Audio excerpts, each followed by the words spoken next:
it's me, Miss Rowe. I hope you've had a really great day and an even awesomer week. Oh, this is Boo. Boo, say hello. Hi, Boo. Okay, so thank you guys for sending me some of your work.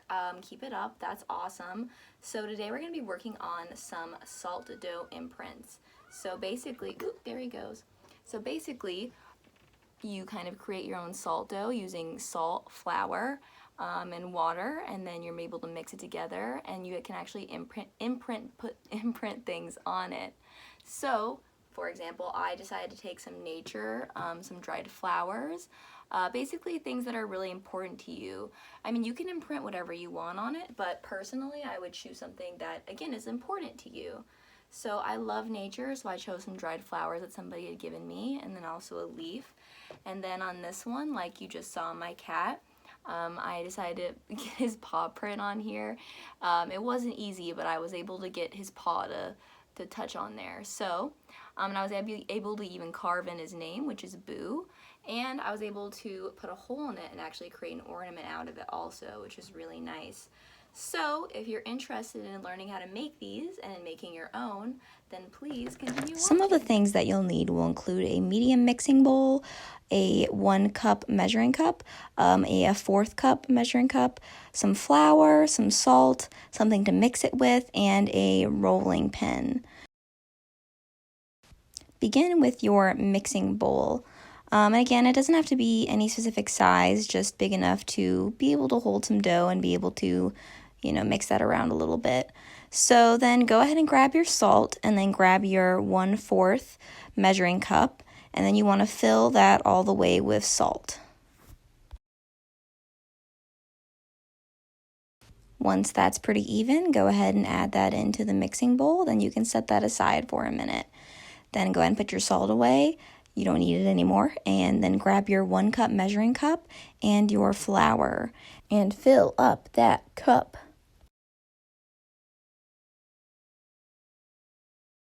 Once you think you got enough, and again, remember, try not to make a mess, flour gets everywhere, go ahead and pour that into your mixing bowl as well. And then go ahead and grab whatever mixing tool that you have and just mix that mixture around until you feel pretty good about it. You just want to make sure that the salt and the flour are combining completely so they're not still separated.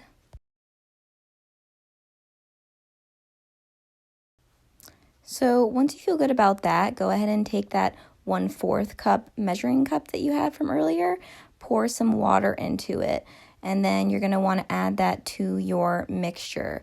So you might end up needing more than 1/4 of a cup, but you want to start with 1/4 of a cup and just gradually add water to it because you don't want to make it too watery. So it's better to just add some water, mix it around, see if you need some more, then add some instead of just pouring a whole lot in at one time. I ended up adding a little bit of water to mine as well, and as a side note, I didn't fill up my 1/4 cup measurement all the way every time either. If you're unsure about if you've added enough water, you can always grab some in your hand, and if you feel like it's not quite sticking together well enough or it's crumbling apart too much, then you might need a little bit more water.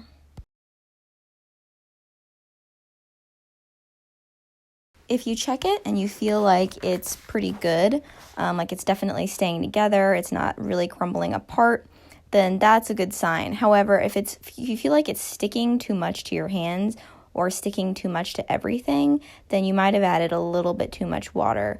So the way to remedy that is to just add a little bit more flour to your mixture, just a little.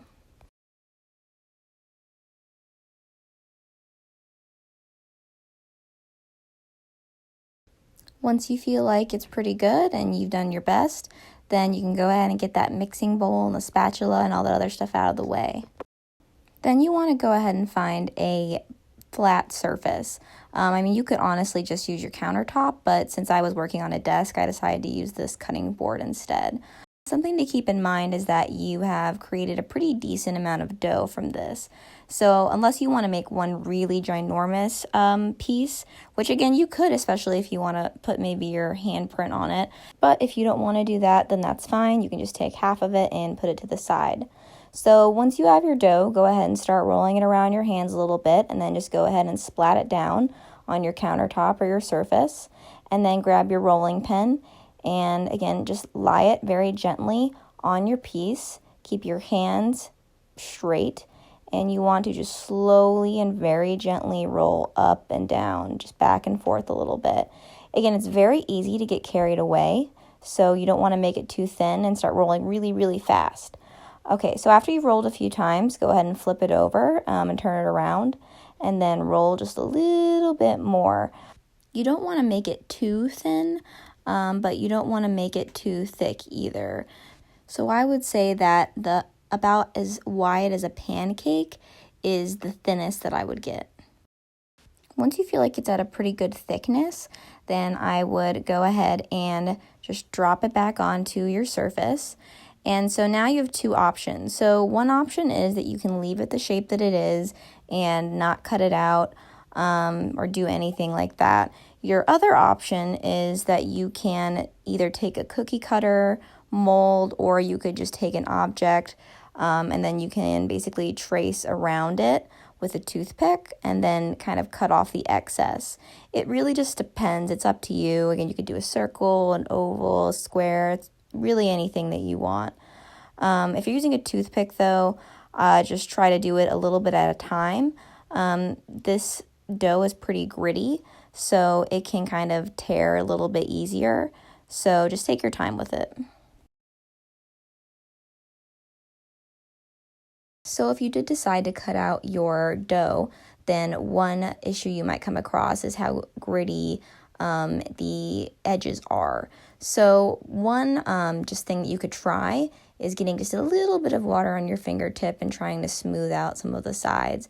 It won't work perfectly, but it does help smooth down some of those edges and make it look a little bit cleaner and a little bit prettier. You can also try just lightly tapping with your fingers along the sides to make it a little bit smoother too. Once your dough is ready, now you move on to picking out what you would like to use to imprint onto the dough. So I had some dried flowers that someone had given me that are special to me, and also just a twig that I found outside that looked kind of cool. So I wasn't sure exactly which ones I wanted to use. So I kind of played around with where I would place them. So again, you could be using a gift that somebody gave you. You could be using a little toy that somebody gave you. You could be using your handprint, your pet's handprint or paw print, I should say, or maybe your parents' handprint, or just something that's important to you, really. After you are happy with the placement, you want to take your rolling pin and just very carefully and very lightly roll over your objects. Again, depending on what object you choose, it might be a little bit harder than others. For me, one of my flowers poked up really high, so I had to be extra careful when I was rolling around that. And again, you don't want to press very hard though, because again, you don't want to make your piece really, really thin, and you don't want your imprint to become so deep that it basically just breaks through to the back and then you have this big hole. So again, be gentle, just do it slowly back and forth.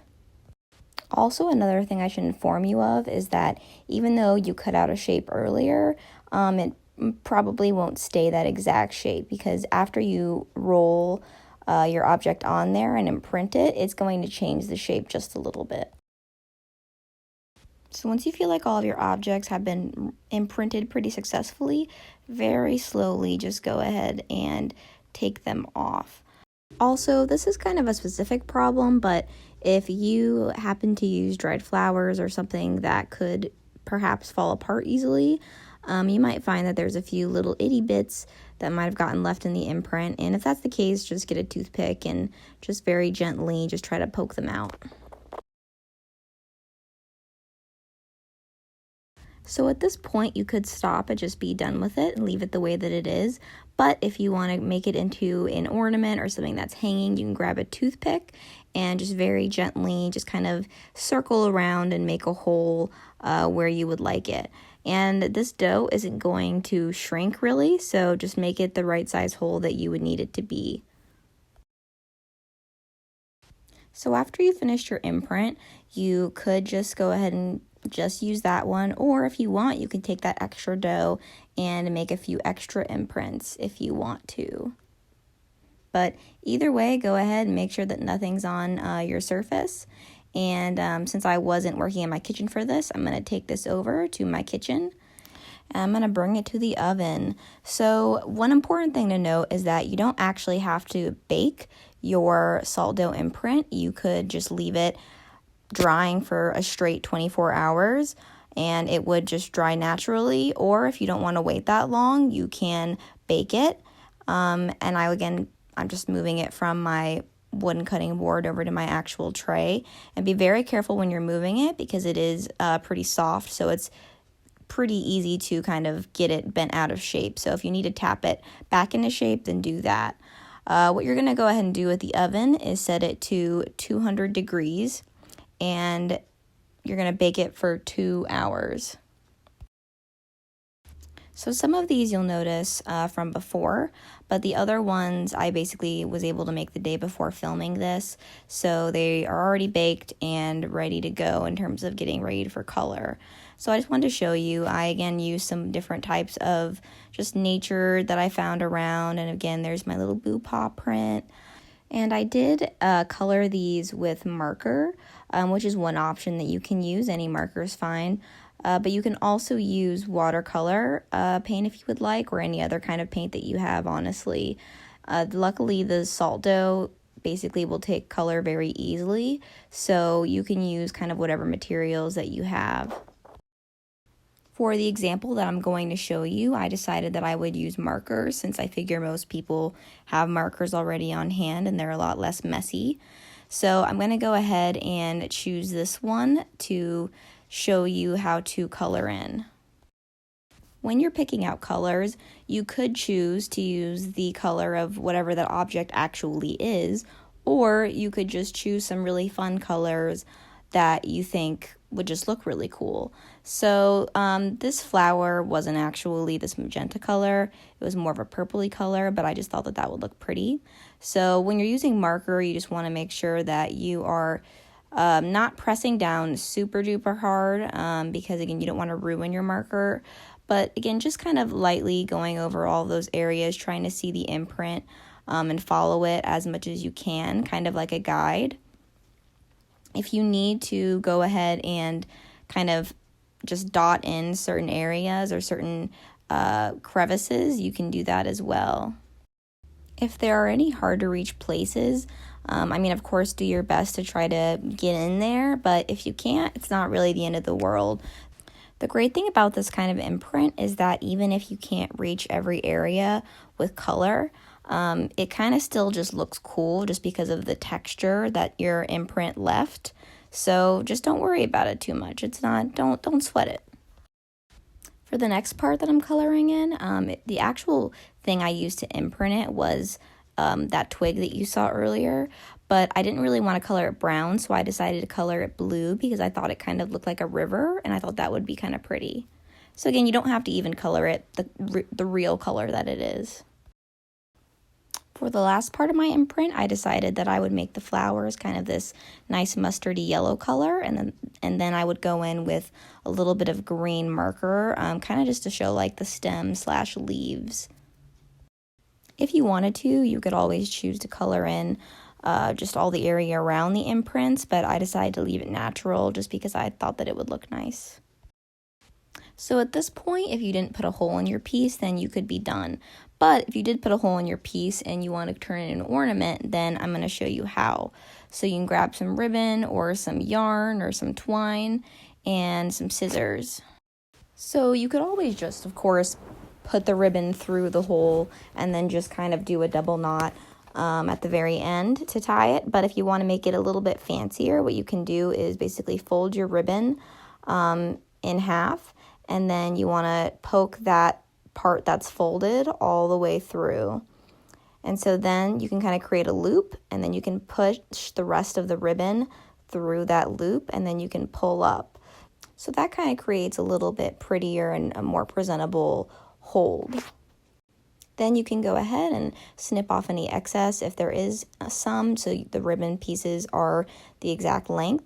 Then you want to figure out how long you want your ribbon to be. So once you figure that out, you can go ahead and knot them together. I suggest doing a double knot just for maximum security. But once you've done that, if you want, you can either leave a little tail or you can cut it off. And once you've done that, then voila, you have created a pretty cool salto imprint ornament hanging piece, or just even a salto imprint piece. And again, I hope that you really enjoyed the process, and I hope you liked how your work turned out. Please send me pictures of them. Okay, see you next week. Bye.